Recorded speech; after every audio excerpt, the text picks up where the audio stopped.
I spent years training in parks at sunrise, gripping cold steel bars while the city was still asleep, grinding through weighted pull-ups with a vest that felt heavier than my problems, coaching athletes who could front lever but couldn't build their backs, and beginners who could barely hold a hollow body yet still showed up with more heart than half the advanced guys I knew. My world has always lived somewhere between calloused hands on a bar and plates clenching in an empty gym. I've trained lifters who stumbled into calisthenics thinking it was just fancy warm-up work, hybrid athletes who wanted the best of both worlds, and purists who believed the pull-up solved everything until they realized effort, not exercise selection, is what transforms you. After a decade of experimenting, failing, rebuilding and watching hundreds of athletes evolve, the same truth keeps resurfacing no matter what discipline they come from. 1 to 2 brutally hard, technically disciplined working sets will build more strength and muscle than any amount of volume done as a form of busy work. The body doesn't reward how long you train, it rewards how honestly you train. Once you understand what actually forces adaptation, you stop collecting sets like souvenirs and finally start generating stimulus.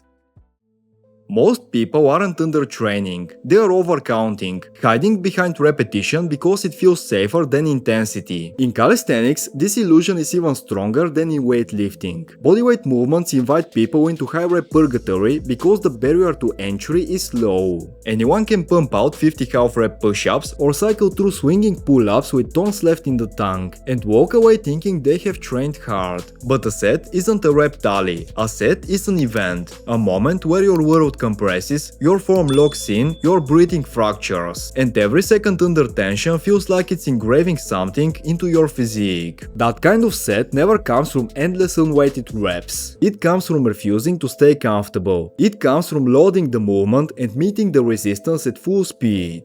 People constantly ask how many sets they should do for their back, chest, legs, shoulders, everything. But that question is empty without context. A weighted dip and a bodyweight dip don't exist on the same planet. A strict weighted pull-up with 40 kilos strapped to your waist doesn't share DNA with a keeping pull-up done for the sake of volume. 10 honest sets of loaded calisthenics will bury you if you are approaching them with real intent, while 10 sets of easy variations might barely register. The movement dictates fatigue, the intensity dictates the stimulus, everything else is decoration. This is why 1 to 2 top sets work so well. Strength and muscle aren't built by the number of exercises you perform, they are built by how close you are willing to come to your limit. Most people hover in that comfortable space, where they can still talk, still think, still joke around, still pretend they are training hard. Volume becomes a shield. It's easier to say you did 5 sets than to take 1 set to the kind of failure where your body shakes,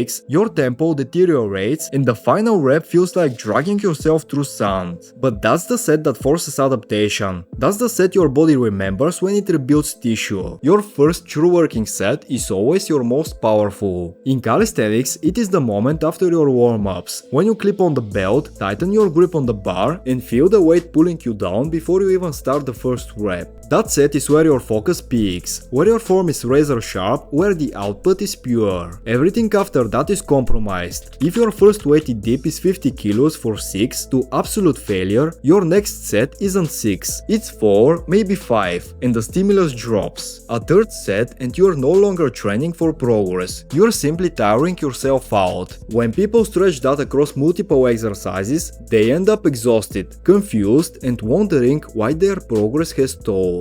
Calisthenics athletes often need this message the most, not because they are lazy, but because calisthenics makes it easy to get lost in volume. Once you start adding load, everything changes. A pull-up becomes a deadlift substitute the moment you strap on a weight. A dip becomes an incline press the moment you clip on a belt. A pike push-up becomes a strict overhead press when you throw on a vest or elevate into a handstand. The human body doesn't care whether resistance comes from iron, gravity or leverage. It only cares about tension and proximity to failure. And once you accept that, training becomes much simpler. The harder the movement, the fewer weekly sets you need. Legs make this painfully obvious. 10 sets of sissy squats might leave you breathing hard but able to walk away. 10 sets of heavy-weighted pistol progressions or Nordic curls will leave you reconsidering your life decisions. It is the same story in weightlifting. 10 sets of machine extensions and curls feel manageable, but pair heavy squats with deadlifts taken seriously and you meet God somewhere between reps. This is why advanced athletes in both disciplines often train with less volume, not because they are training less hard, but because each set demands more from them. A stronger athlete produces more stimulus per rep. When one top set hits like a freight train, adding more only digs the recovery hole deeper. Your ideal volume isn't a fixed low carved in granite. It shifts with your exercise selection, your loading strategy, your execution, your strength level and your recovery. If you're progressing and recovering well, your volume is right.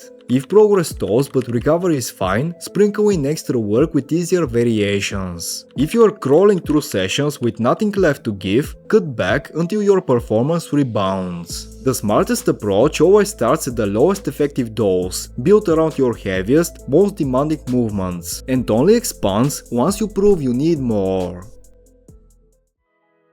Whether you are gripping a frozen bar in an empty park at dawn, grinding through a weighted ring dip that makes your entire frame tremble, or loading plates onto a barbell under dim gym lights, the principle never changes. Make your sets count, make them intentional, make them heavy, externally through load or internally through sheer effort. One brutally honest set will always outperform 5 comfortable ones done for the sake of feeling busy. Strength and muscle don't care about your set count. They care about progression.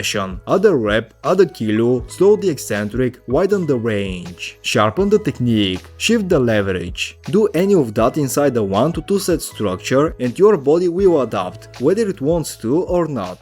If you want more strength, more size, more progress, whether you are a calisthenics athlete, a lifter or both. Stop chasing arbitrary volume and start chasing the kind of intensity that leaves no doubt you gave everything. Your body doesn't change because you worked long. It changes because you worked honestly. And once you train like that, you realize you never needed more sets, you just needed more truth.